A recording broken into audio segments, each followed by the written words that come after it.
I want to extend greetings to you, President Putin, President of the Russian Federation, and indeed also extend my greetings once again to my fellow heads of states, as well as the other colleagues or heads of government and envoys of the presidents who cannot be here. Let me say that we would like to thank you for agreeing to meet us. We are a 7 African nations peace initiative, and we are essentially on a peace mission to try and promote peace between Russia and Ukraine in this conflict. We have some 7 points or 10 points that we would like to raise. Our proposal really revolves around 10 elements. The first, of course, is that we want to listen. We're here to listen.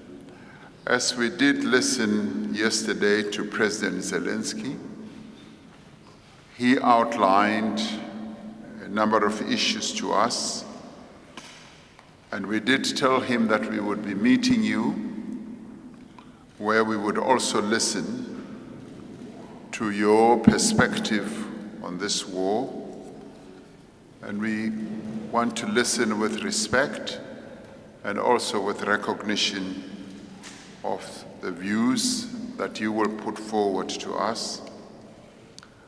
But we also recognize the many other proposals that have been put forward by a number of key players in the world who have put forward peace proposals. And our proposals are not in competition with the other proposals that have been put forward. The second point that we would like to raise, a key element of our broad proposals, is that we do firmly believe that this war must be settled, and it must be settled through negotiations and through diplomatic means. The war cannot go on forever. All wars have to be settled and come to an end at some stage. And we are here to communicate a very clear message that we would like this war to be ended. We say so because this war is having a negative impact on the African continent and indeed on many other countries around the world. As a continent, we are being negatively affected in terms of our economies. The prices of commodities have gone up, particularly grain and fertilizer. And the prices of fuel have also gone up. And this is a consequence of the war that is ongoing. And it is for this reason that we are also here, that it is in our collective interest that the war should come to an end. The third point we would like to put forward is that we would like to see a de-escalation of the conflict. The escalation of the conflict on both sides does not enhance the peace process. So we would like to see the conflict being de-escalated as we find a way to peace. The fourth point, which has also been covered in a number of other proposals, is that we recognize the sovereignty of countries in terms of the UN Charter.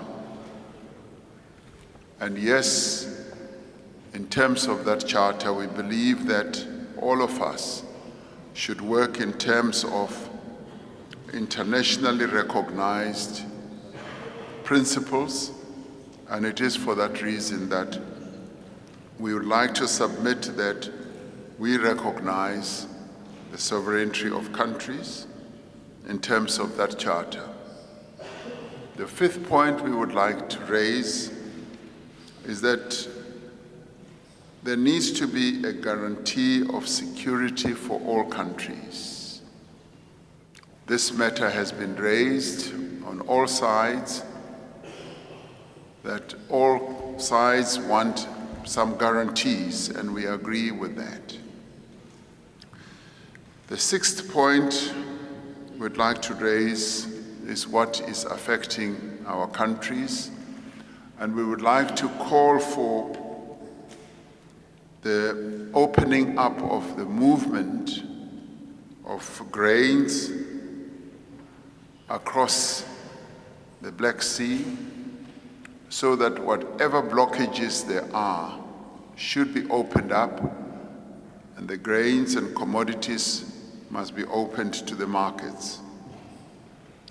The seventh point we'd like to put forward is that we should ensure that there is humanitarian support for those who are in need and for those who are suffering as a result of this conflict. The eighth point has also been raised by President Macky Sall with regard to the release of prisoners of war on both sides. The other issue that is related to this is the children who have been caught up in this conflict should also be returned to where they have come from, their homes. The ninth point for us is that as every war leads to destruction, there should be post-war reconstruction, and we should support the reconstruction that needs to take place beyond this war. The 10th point, President Putin, is that we would like to see further engagements with regard to the processes that will lead to the end of this war. We articulated this point specifically with President Zelensky, and he agreed that yes, as the African continent and as African countries that are here, we can play a role. So we would like to urge that beyond this engagement today, there should be further engagements, because ending wars does tend to take a number of meetings and engagements. And as the African continent represented as 7 countries who are here, we do believe that there's a contribution we can make. And we make this contribution with the greatest respect to both countries, respecting the positions that they have put forward, but also believing that there is a common position that can emerge, a position that can lead to peace. A number of proposals that have been put forward, we believe, lay a foundation for a peace to be found. And this is precisely what we would like to explore, so that all of us together can contribute to bringing this war to an end. Those, President Putin, are the key elements of our proposals that we put forward to President Zelensky, which we also now put forward to you.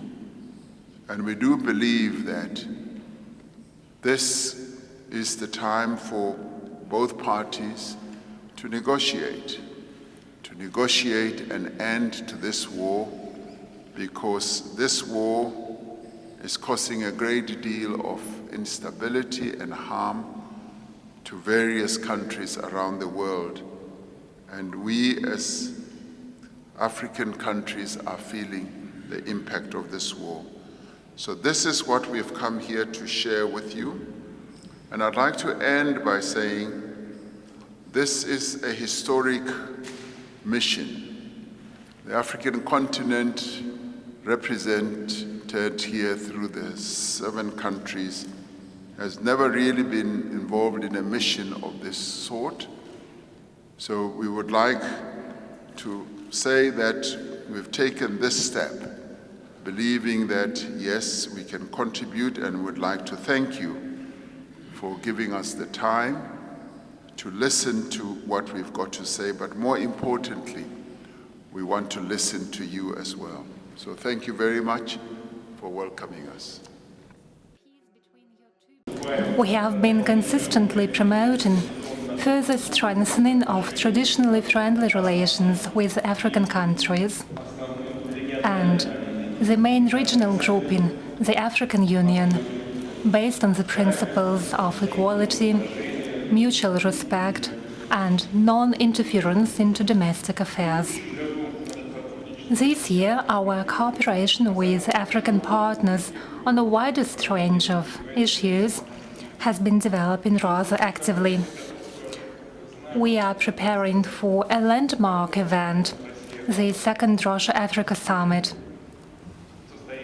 to be held soon here in St. Petersburg. I'm confident that at this event we'll set out new, prosperous vectors of cooperation in political, trade and economic, scientific and technical, humanitarian and other fields. I would like to stress in particular that Russia has deep respect for the principled position of African states in favor of preventing global and regional stability and security, as well as peaceful conflict settlement and creating a just model of international relations. We support your desire to conduct independent, sovereign and peaceful policy. We welcome the balanced attitude of our African friends with regard to the Ukraine crisis. Distinguished friends, we value your interest to settle the conflict. We immediately accepted your proposal to hold negotiations on Ukraine issue. I know that you have specific ideas and proposals in this context. Together with President of the Republic of South Africa, we discussed it on multiple occasions, and I'm grateful to him for raising these issues. I would like to stress once again we are open for constructive dialogue with all those who wish peace based on the principles of respect for each other's interests, as well as justice.